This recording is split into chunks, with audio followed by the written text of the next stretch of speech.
Hi, so I'm going to be doing a series of review videos tonight. So I think there'll be about 6 in total. So this is the first one. And I guess this is like the big release.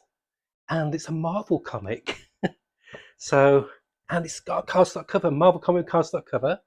But don't worry, you know it's Marvel when, hey, it's got my cardstock cover. It's got 25 story pages. Let's charge an extra dollar. So this is $5.99. But this is the new jumping on point for Daredevil. So new number one, yet again. Legacy numbering 688. It's by one of my favourite writers at Marvel, Stephanie Phillips. And it's by a really good artist. Another artist who I really like, because I like clean artists. I like artists recently like Gavin Goodry, going all the way back to say people like Matt Wagner and further back Alex Toff. So I like a nice clean line work, and Lee Garbett's like that, and he's English, and colours by Gary Martin. So yeah, brand new starting point for Daredevil, and I will say it's refreshing. Why? Because they're not reinventing the wheel. They're taking Daredevil back to his roots as Daredevil. But what they have changed instead is Matt Murdock's life. So instead of being a lawyer, he's now teaching law at a college.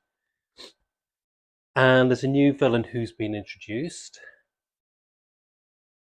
But the layouts, it's a great jumping on. If you've never read Daredevil before, this is a great introduction. It's not trying to be something it's not like.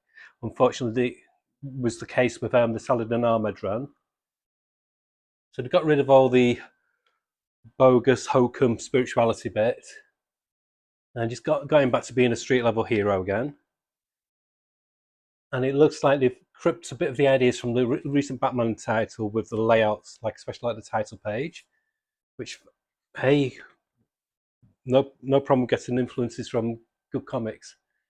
And so yeah, so there he is now teaching at a college. What I do like about this as well, which is unusual for Marvel characters especially, Stephanie Phillips has kind of like cemented Matt Murdock's age that he's not a young guy anymore. He's like in his mid to late 30s, because it says in here that he's twice the age of the students that he's teaching. Like, it just hits him. It's like, oh my God, I'm really old. Of course, being Matt, he's a slut, so there's a potential new love interest.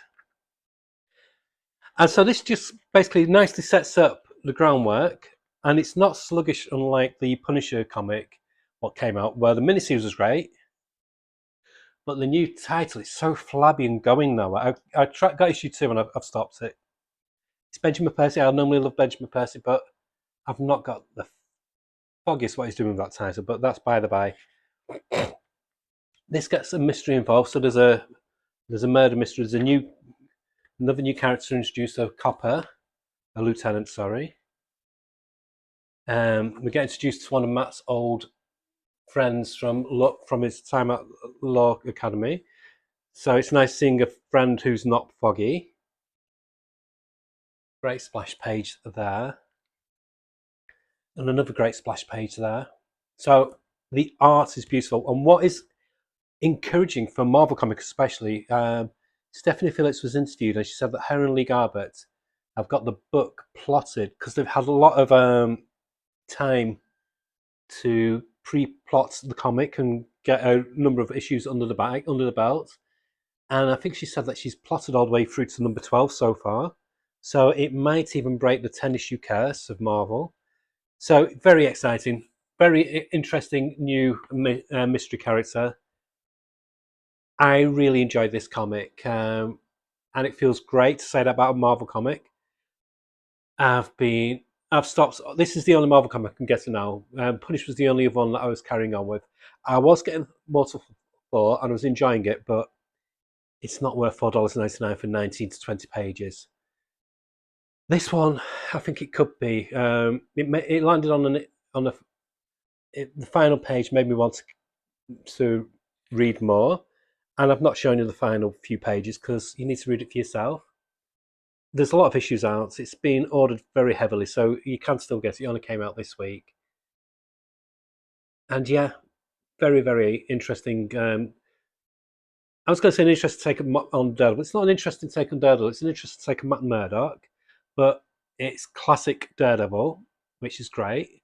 And yeah, very, very happy to actually, honestly, be interested and invested in a Marvel comic. So I would give this an 8 out of 10 because I feel like it can improve and stuff. And I do like the little character box as well. So yeah, give it a try. This gets a high recommendation from me.